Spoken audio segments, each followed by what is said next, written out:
അത് പ്രത്യേക സാഹചര്യത്തിൽ സംഭവിച്ചു പോയതാണ്. എന്താ പറ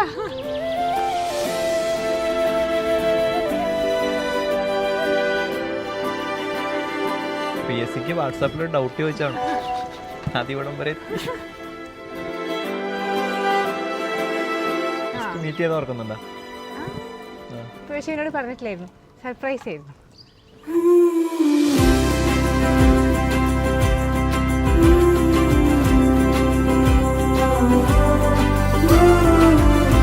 ഞങ്ങളെ ലോങ് ഡിസ്റ്റൻസ് ആയതുകൊണ്ട് ഞങ്ങളുടെ ഇടയിൽ മെയിൻ ആയിട്ടുള്ള സാധനം സർപ്രൈസസ് ആണ്. ഞാൻ സർപ്രൈസ് വിസിറ്റ് ഒക്കെ ചെയ്തിട്ടുണ്ട്. രാവിലെ എണീക്കുന്നതിന് മുമ്പേ വീട്ടിൽ വന്ന് നിന്നിട്ട് ഞാൻ തട്ടി വിളിച്ച് എണീപ്പിച്ചിട്ടൊക്കെ. എന്റെ വീട്ടിൽ നടക്കണതൊക്കെ എനിക്കും സെയിം ഫസ്റ്റ് മീറ്റിംഗ് തന്നെ സർപ്രൈസ് ആയിരുന്നു. ഞാൻ ഇവളെ എക്സ്പെക്ട് ചെയ്യാതെ അനിയത്തിനെ മീറ്റ് ചെയ്യാൻ വേണ്ടി പോകുമ്പോൾ ഇവള് മുമ്പിൽ വന്ന് നിൽക്കണം. അപ്പോൾ അത്രയും വലിയൊരു എഫേർട്ട് ഫസ്റ്റ് ടൈം തന്നെ എനിക്ക് വേണ്ടി ഇട്ടിട്ടുള്ള ആളാണ് സായു. പാട് പബ്ലു എന്താടാ അനുരാഗിണി ഇതായൻ കരളിൽ വിരിഞ്ഞ പൂക്കൾ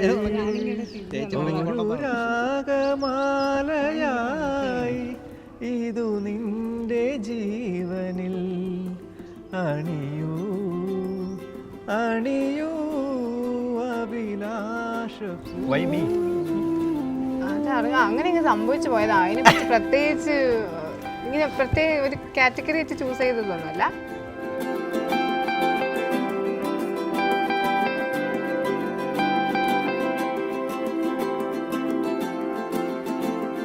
ഐ ഫീൽ സോ ഹാപ്പി.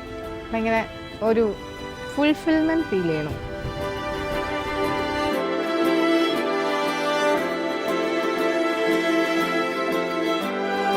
കല്യാണം കഴിഞ്ഞ് മറ്റൊരു മുഖം കാണേണ്ടി വരുമോ എന്നുള്ള ടെൻഷൻ. ചുക്കൊരു മോനെ.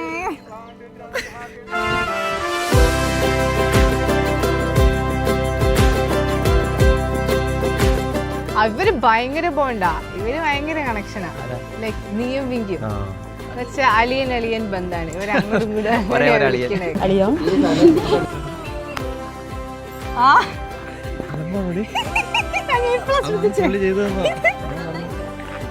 തിരമാലൊക്കെ. ചില സങ്കടം ഉണ്ടാവില്ലേ? ഇത്രയാണ് അവളുടെ തന്നെ എന്നുള്ളൊരു ഫീൽ ആയിരുന്നിരിക്കില്ലേ? അവൾ ആക്ച്വലി ഭയങ്കര പോസസീവാണ്. സിമ്പിൾ വെഡിങ് ആണ് എപ്പോഴും ബ്യൂട്ടിഫുൾ എന്നുള്ളൊരു ഫീല് ഞങ്ങൾക്ക് നേരത്തെ തന്നെ ഉണ്ട്. ഏറ്റവും ക്ലോസസ്റ്റ് ആയിട്ടുള്ള കുറച്ച് പേര് ചുറ്റും നിൽക്കുക.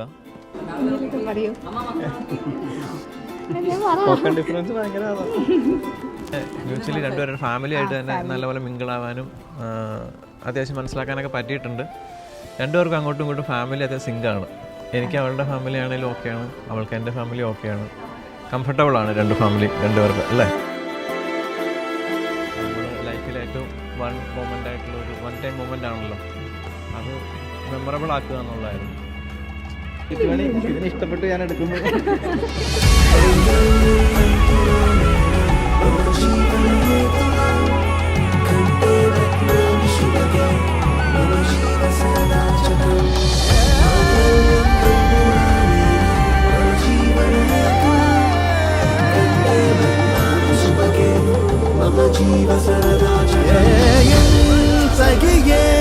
உயிர் காதலியே உன்னை கண் இமையாய் காத்திடுவே.